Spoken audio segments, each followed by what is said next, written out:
Halo guys, kembali lagi di channel gua Adit Zhao dan gak bosen-bosennya ya guys ya. Gua bakalan namatin buku kematian seni menguasai lawan bicara. Walaupun isinya kadang-kadang tidak nyambung dengan apa yang ada di judulnya, tapi tetap gua bakal tamatin dulu buku ini guys. Dan untuk di materi kali ini adalah bagian ke-18, trik untuk percakapan guys. Dan kalau dari judulnya tuh kayak wow, trik untuk percakapan tuh kayak gimana bla bla bla. Tapi ini kita baca isinya kayak gimana ya. Semoga isinya tidak bullshit dan tidak bertele-tele ya guys ya. Oke, langsung aja kita bacakan trik untuk percakapan.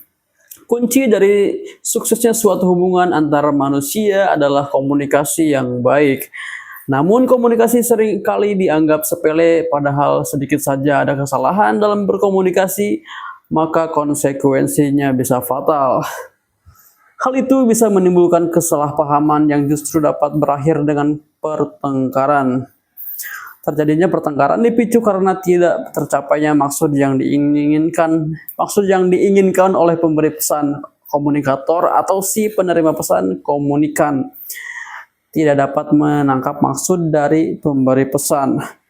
Seorang yang baik dalam berkomunikasi tentu lebih mudah dalam menjalin hubungan dibanding orang lain yang tidak mampu berkomunikasi.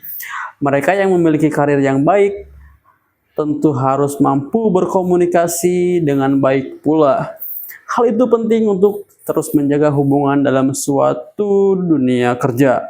Komunikasi bukan hanya saling bicara, harus ada pesan dalam setiap proses komunikasi. Komunikasi pun tidak selamanya dalam bentuk lisan. Komunikasi dapat terjadi melalui tulisan yang isyaratnya nonverbal. Komunikasi hanya akan berjalan dengan efektif ketika semua unsur dalam komunikasi berfungsi dan berjalan dengan baik.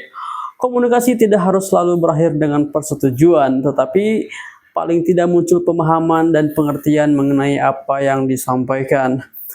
Pada dasarnya, fungsi komunikasi tidak sekedar membujuk orang lain untuk mengikuti dan menyetujui, tetapi bisa dilakukan dengan sekedar menyampaikan informasi tanpa bermaksud menggurui. Komunikasi lisan adalah komunikasi dengan mengucapkan kata-kata secara lisan dan langsung pada lawan bicaranya. Komunikasi lisan biasanya dapat dilakukan pada kondisi Anda berhadapan langsung, seperti pada saat berkomunikasi dengan tatap muka langsung. Lantas bagaimana cara berkomunikasi dengan baik? Berikut ini aturannya.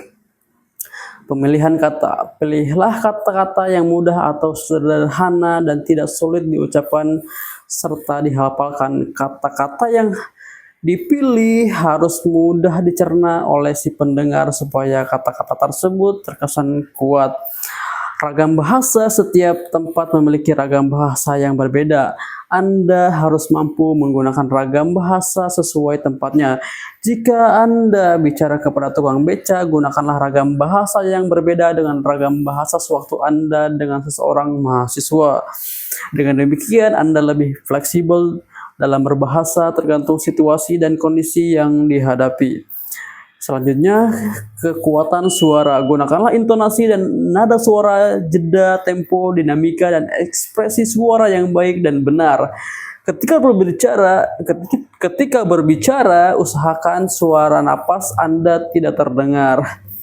Kontrollah kualitas suara dengan jangan terlalu cepat dan jangan terlalu lambat.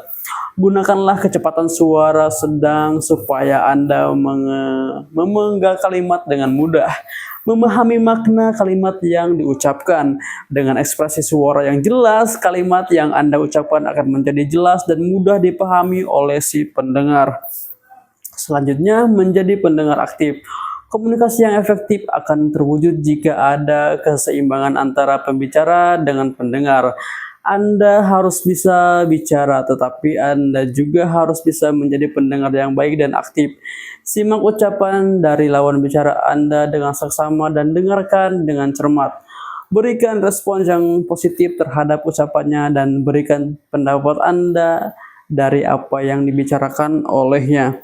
Hilangkan ambiguitas. Ambiguitas adalah kata-kata yang mengandung banyak makna atau tafsir. Kalau Anda menggunakan kalimat ambigu, lawan bicara akan salah tafsir dengan apa yang Anda ucapkan. Gue sering banget pakai kata-kata ambigu, bejir. Tapi apalah, gunakanlah bahasa yang lugas dan mudah dipahami. Jangan sampai ia mengerutkan keningnya saat mendengarkan Anda berbicara. Selanjutnya adalah bertanya. Jika ada kalimat atau bahasa dari pembicaraan yang tidak Anda pahami, sebaiknya Anda tanyakan langsung kepada lawan bicara. Tujuannya untuk menghindari salah persepsi dan berkomunikasi. Selanjutnya, catat poin-poin penting. Selalu mencatat poin-poin penting yang disampaikan oleh lawan bicara Anda. Catatlah poin-poin tersebut di otak Anda supaya tidak lupa dengan apa yang disampaikan olehnya dan tidak keluar dari topik pembicaraan. Selanjutnya, fokus pada lawan bicara. Fokus dalam berkomunikasi merupakan kunci agar informasi yang disampaikan komunikator kepada Anda berjalan dengan efektif. Orang yang tidak memperhatikan lawan bicaranya cenderung kehilangan beberapa potong informasi yang disampaikan dan terjadi kesenjangan antara kedua belah pihak. Biasanya komunikator akan tersinggung dengan Anda secara otomatis. Kesalahan fatal informasi yang masuk dapat berdampak langsung dengan mengaplikasikan Anda. What the fuck? Selanjutnya adalah fokus pada masalah. Beberapa individu seringkali melupakan pokok permasalahan yang dibicarakan karena informasi yang seharusnya disampaikan terlalu melenceng dari yang dibicarakan. Anda perlu menyusun konsep sebelum berbicara dengan orang lain. Anda harus fokus masalah, yaitu tidak mencampur adukan masalah lain yang tidak memiliki kaitan dengan informasi tersebut. Selanjutnya, jangan menimpali. Komunikan yang baik harus mampu atau harus mau mendengarkan dengan bijaksana perkataan dari komunikator. Anda harus menghargai apa yang dikatakannya dan tidak menimpali dan menyela perkataannya tersebut sebelum perkataannya selesai. Selanjutnya, saling menghargai. Komunikasi dan komunikator perlu saling memahami dalam berkomunikasi. Namun, jika Anda dan orang lain tidak memiliki faktor kesamaan, Anda harus tetap menjaga etika dengan menghargai setiap ucapan lawan bicara dengan menyimak dan mendengarkan apa yang dikatakannya. Dengan demikian, rasa penghargaan akan timbul pula di dalam dirinya. Selanjutnya, selingi dengan humor. Ada kalanya dalam berkomunikasi Anda merasa bosan dengan informasi yang disampaikan. Tentu ini bukan kesalahan pendengar, tetapi dalam proses penyampaian informasi tersebut kurang bumbu yang menarik pendengar. Anda perlu menyelinginya dengan candaan atau gurauan agar para pendengar atau komunikan tidak merasa bosan dengan apa yang Anda sampaikan. Selanjutnya, berikan kesan antusias. Buatlah lawan bicara Anda merasa senang dengan menunjukkan antusiasme Anda. Dengan begitu, ia akan berpikir bahwa ia adalah lawan bicara terbaik yang pernah bicara dengan Anda. Ia juga akan berpikir bahwa Anda sangat peduli dengannya, dan secara tidak langsung Anda memberikan perasaan positif baginya. Ia akan lebih percaya diri dan lebih terbuka, tidak segan untuk membuka percakapan yang lebih dalam. Selanjutnya adalah berani mengungkapkan. Anda perlu memiliki rasa percaya diri dan keberanian agar bisa turut andil dalam sebuah percakapan. Jika berpikir bahwa pendapat Anda tidak berharga karena berharga atau tidaknya pendapat seseorang adalah sesuatu yang relatif, mungkin pendapat Anda memang tidak berharga bagi satu orang, tapi bukan berarti orang lain juga menganggap sama. Bisa saja orang yang lain justru menganggap pendapat Anda sangat bermanfaat dan berharga. Selanjutnya, kontak mata. Saat percakapan berlangsung, pandanglah lawan bicara Anda apapun posisi Anda, entah sebagai pembicara maupun sebagai pendengar. Hal ini akan membuat interaksi Anda dengannya lebih intens. Kontak mata memberikan kesan adanya ketertarikan sehingga ia juga tertarik untuk bicara dengan Anda. Selanjutnya, berpikir sebelum berkata. Sebaiknya pikirkan dulu apa yang Anda akan ucapkan.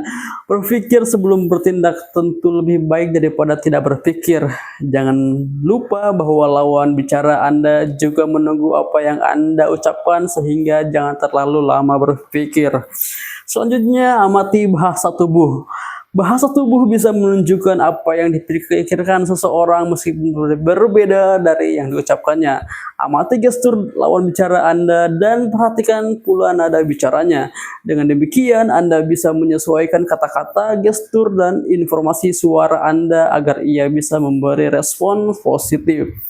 Gunakan bahasa yang baik. Bahasa yang baik adalah bahasa yang sopan, mudah dimengerti, dan sesuai dengan kondisi lawan bicara Anda. Misalnya, Anda tidak mungkin berbicara menggunakan bahasa ilmiah kepada seorang petani. Maksud gua, usahakan untuk langsung to the point karena pada umumnya orang tidak suka dengan sesuatu yang terlalu bertele-tele. Anda juga harus menghargai lawan bicara Anda dengan tidak menyela perkataannya. Selanjutnya adalah tunjukkan kekaguman.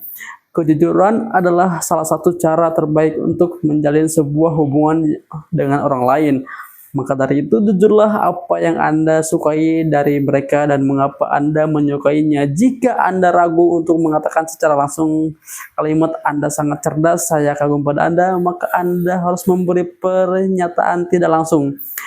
Saya selalu senang dengan orang yang cerdas seperti Anda. Seperti gitu guys, contohnya itu ya. Selanjutnya ya guys, ya tersenyumlah. Senyum, gue sering banget tersenyum nih kalau misalkan lagi ngobrol. Kayak cengengesan, what the fuck man? Coba ngobrol ya. Tersenyumlah. Senyum bisa memberikan aura positif pada setiap orang. Senyum adalah pesan. Saat Anda tersenyum pada lawan bicara, secara tidak langsung Anda memberitahukan pada orang tersebut bahwa Anda tertarik kepadanya. Orang yang menerima senyum dan biasanya juga akan terlempar kembali senyumannya untuk Anda. Hal ini juga secara tidak langsung akan membentuk suatu hubungan Anda dengan orang tersebut. Selanjutnya adalah akhiri percakapan dengan sopan. Cara berkomunikasi efektif yang terakhir adalah setelah melakukan serangkaian percakapan, akhirilah dengan kesan yang baik, yakni dengan salam dan sopan santun. Hal itu akan menunjukkan kesan positif dari lawan bicara Anda sehingga dalam pertemuan selanjutnya mereka tidak akan bosan dengan Anda. Dan ini yang terakhir, komunikasi bukan hanya saling bicara. Harus ada pesan dalam setiap proses komunikasi itu guys. Nah, jadi mungkin segitu aja pembahasan kali ini yang judulnya trik untuk percakapan. Sebenarnya ini udah materi terakhir ya guys ya, dan selanjutnya adalah cuma quotes aja. Tetapi tetap episode selanjutnya yang terakhir gue bakal bacakan quotes inspirasional yang sudah ditulis oleh buku Seni Menguasai Lawan Bicara ini ya guys ya. Dan untuk video kali ini mau segini aja. See you to the next video guys.